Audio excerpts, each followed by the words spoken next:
പ്രിയ സദസ്, ഏവർക്കും സെന്റ് അൽഫോൻസ് അവാർഡിന്റെ സ്നേഹവന്ദനം. പരിശുദ്ധവും പരിപാവനവുമായ ഈ ഇടവക ദിനത്തിൽ ഞങ്ങൾക്കൊരു വേദി ഒരുക്കി തന്ന ഈ ഇടവകയിലെ നല്ലവരായ വിശ്വാസികൾക്ക് ഹൃദയത്തിന്റെ ഭാഷയിലുള്ള നന്ദി കടപ്പാട് രേഖപ്പെടുത്തിക്കൊള്ളുന്നു.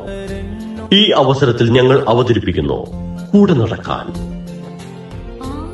എന്റെ ഈ മകൻ മൃതനായിരുന്നു, അവനിതാ വീണ്ടും ജീവിക്കുന്നു. അവൻ നഷ്ടപ്പെട്ടിരുന്നു, ഇപ്പോൾ വീണ്ടും കിട്ടിയിരിക്കുന്നു. നിങ്ങൾക്ക് ഏവർക്കും കൂടെ നടക്കാൻ ലഘുനാടകത്തിലേക്ക് ഊഷ്മളമായ സ്വാഗതം. ഇതിലെ കഥയും കഥാപാത്രങ്ങളും തികച്ച സാങ്കല്പികം മാത്രം. ജീവിച്ചിരിക്കുന്നവരോ മരിച്ചവരോ ആയി ഇതിന് യാതൊരു ബന്ധവുമില്ല. അഥവാ അങ്ങനെ തോന്നിയാൽ അത് തികച്ചും യാദൃശ്ചികം. മോനെ കാണുന്നില്ലല്ലോ, സമയം പോകുന്നു. പെട്ടിയെല്ലാം പാക്ക് ചെയ്യാൻ കിടക്കുന്നു. ജയ്സ, നീ അവിടെ എന്തെടുക്കുക? ഡ്രസ്സും കാര്യങ്ങളൊക്കെ പാക്ക് ചെയ്യാൻ കിടക്കുന്നു. അപ്പച്ചാ, ഞാനിതാ വരുന്നു. ടിക്കറ്റും പാസ്പോർട്ടൊക്കെ റെഡിയാക്കുമായിരുന്നു. മോനെ, നീ അവിടെ ചെന്നാൽ ഉടനെ വിളിക്കണം. ആഹാരമൊക്കെ നല്ലതുപോലെ കഴിക്കണം. പള്ളിയിൽ മുടങ്ങാതെ പോകണം. ഞാൻ ഈ പറഞ്ഞതൊക്കെ നീ കേൾക്കുന്നുണ്ടോ? ഉണ്ട് അപ്പച്ചാ, എല്ലാം ഞാൻ കേൾക്കുന്നുണ്ട്. എല്ലാ ദിവസവും ഞങ്ങളെ വീഡിയോ കോൾ ചെയ്യണം. ചീത്ത കൂട്ടുകെട്ടിലൊന്നും വീഴരുത്. എന്നും മുടങ്ങാതെ പ്രാർത്ഥിക്കണം. ഇതൊക്കെ ഞാൻ മുടക്കുമോ അപ്പച്ചാ? ഇതൊക്കെ ഇവിടെ ഞാൻ എന്നും ചെയ്യുന്നതല്ലേ. എടാ മോനെ, അപ്പച്ചനും അമ്മച്ചയും കാണാൻ എല്ലാ വർഷവും വരണം കേട്ടോ. മോനെ, യുകെയിലൊക്കെ നല്ല തണുപ്പാന്നാ കേട്ടത്. ജാക്കറ്റൊക്കെ എടുക്കാൻ മറക്കരുതേ. ആരോ വന്നല്ലോ. അച്ചോ, ഈശോമിശിഹായ്ക്ക് സ്തുതിയായിരിക്കട്ടെ. എപ്പോഴും സ്തുതിയായിരിക്കട്ടെ. ജയ്സ, നീ ഇന്ന് യുകെയിലേക്ക് പോവുകയാണെന്ന് അറിഞ്ഞു. നമ്മുടെ ഇടവകയുടെ പേരിൽ നിന്നെ കാണാനായിട്ടാണ് ഞാനും സിസ്റ്ററും കൂടി വന്നിരിക്കുന്നത്. നീ ഞങ്ങൾക്ക് വലിയൊരു സഹായമായിരുന്നു.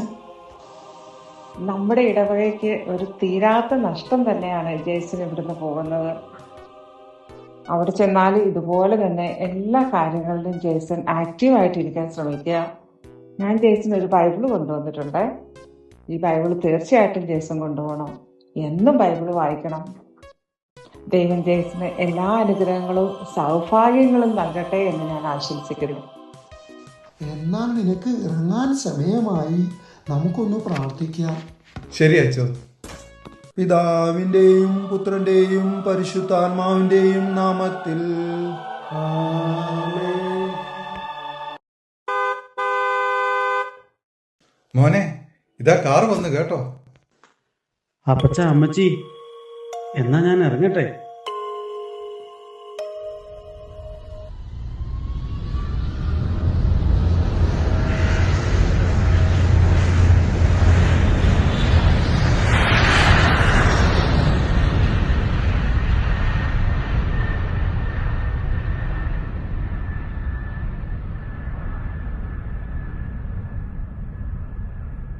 നാലു വർഷങ്ങൾക്ക് ശേഷം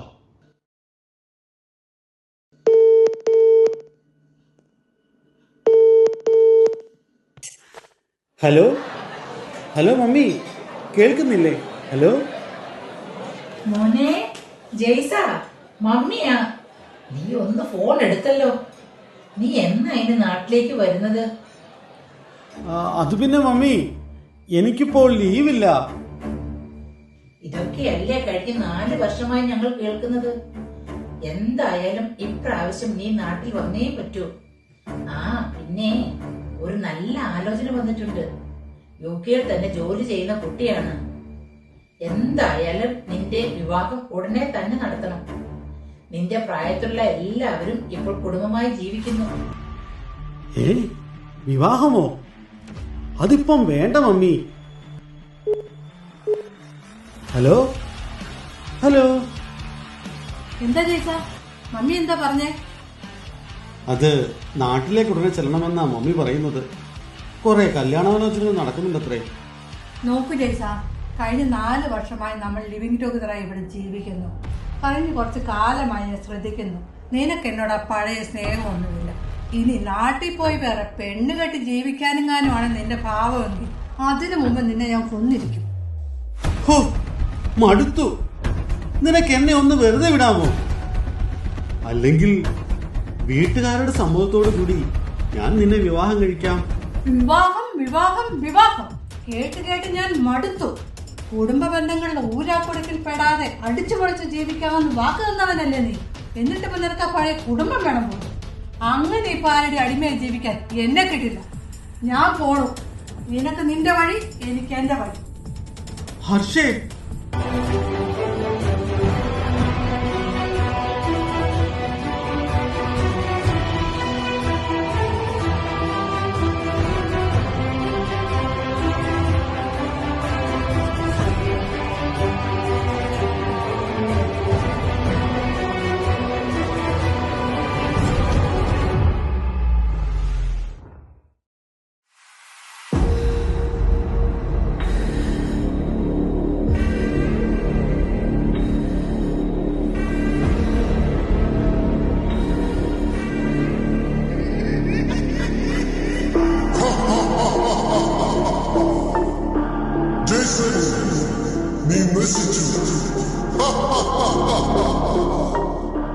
നിങ്ങൾ ആരാ?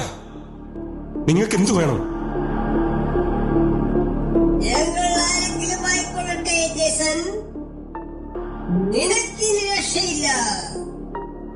നീ നശിച്ചു.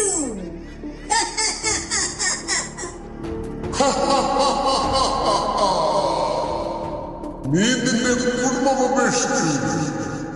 നീ നിന്റെ ദൈവത്തെ ഉപേക്ഷിച്ചു. നീ ഒരു മഹാപാപി. ആ ദൈവം നിന്നോട് ക്ഷമിക്കില്ല. അതെ, ഞാനൊരു മഹാപാപിയാ. ഞാൻ ഇനി എന്ത് ചെയ്യണം? എനിക്കിനി ജീവിക്കണ്ട.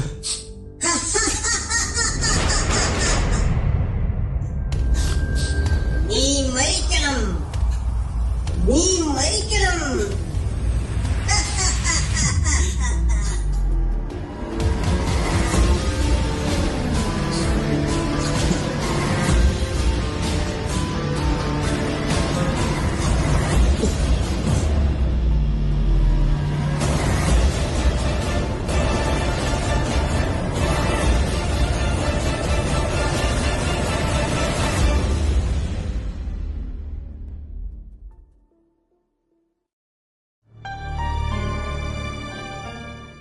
ആരാ അത്?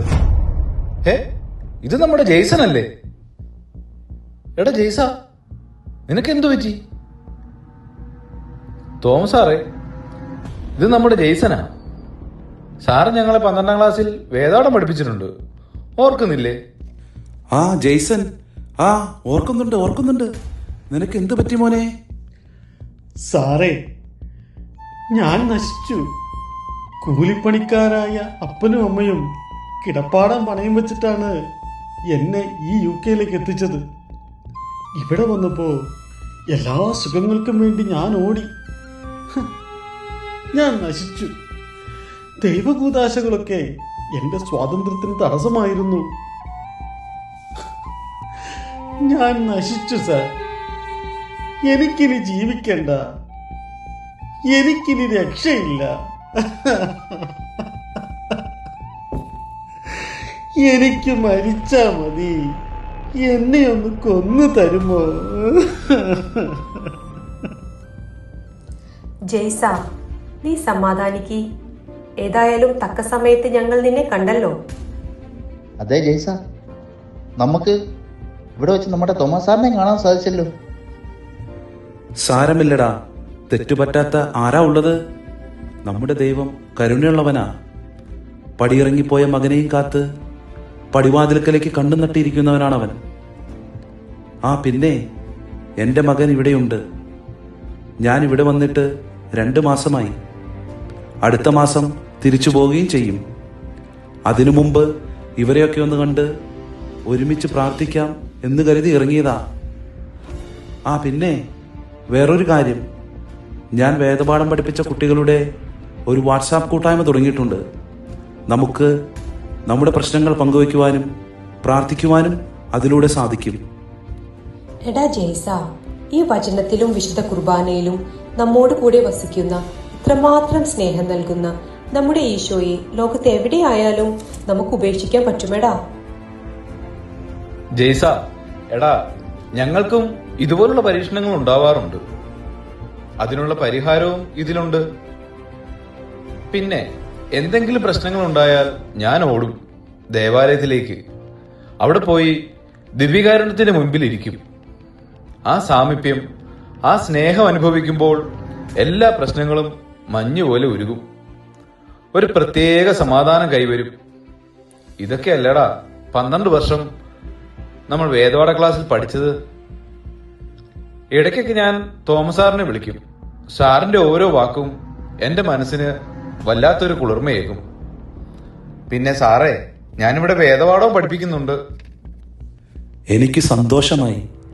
3 യോഹന്നാൻ 1:4 പറയുന്നത് പോലെ എൻ്റെ മക്കൾ സത്യത്തിലാണ് ജീവിക്കുന്നത് എന്ന് കേൾക്കുന്നതിനേക്കാൾ വലിയ സന്തോഷം എനിക്കുണ്ടാകാനില്ല.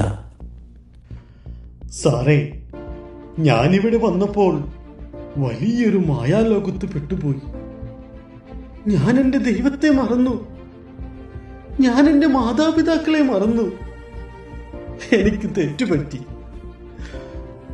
സാറിനറിയുമോ, നാട്ടിൽ ദിവസവും മുടങ്ങാതെ പള്ളിയിൽ പോയിരുന്ന ഞാൻ, ദിവസവും ബൈബിൾ വായിച്ച് പ്രാർത്ഥിച്ചിരുന്ന ഞാൻ, പള്ളിയിൽ പോയിട്ടും പ്രാർത്ഥിച്ചിട്ടും വർഷങ്ങളായി സാർ.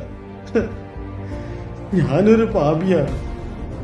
പിതാവേ, എന്നോട് ക്ഷമിക്കണമേ, എന്നോട് പൊറുക്കണമേ. മാപ്പ്, മാപ്പ്, മാപ്പ്. ഞാനിനി നാട്ടിൽ പോകും. എനിക്ക് പുതിയൊരു ജീവിതം വേണം. എന്റെ യേശുവിന്റെ കൂടെയുള്ള പുതിയ ജീവിതം. മോനെ. നീണ്ട 4 വർഷങ്ങൾക്ക് ശേഷം ജെയ്സൺ തിരികെ നാട്ടിലേക്ക്.